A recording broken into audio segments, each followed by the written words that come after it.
Brad Williams, Excel primes. Separate text based on the location of the underscore.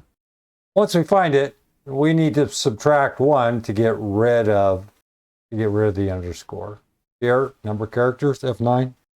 The left function, you start left to right and you keep everything, you keep these 4 characters. To the right, we're going to kind of reverse it.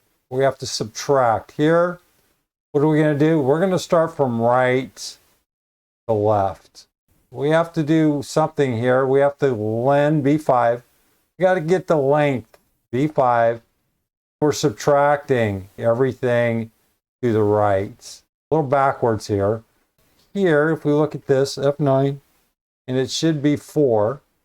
Again, 4. 1, 2, 3, 4. We want to keep the last 4 numbers. We know find it's going to be 5.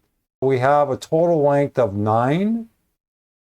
We have 9, 1, 2, 3, 4, 5, 6, 7, 8, 9. We have 9 minus find. We know what this is. Number of characters, find. Find is not tied to right. Find is always going to go left to right. As we saw before, it ended up being total count of 5. So 9 minus 5 is equal to 4, and right's going to start left to right. Whatever this number is, F9, it's going to save those first 4 characters or numbers, and it's going to get rid of everything else.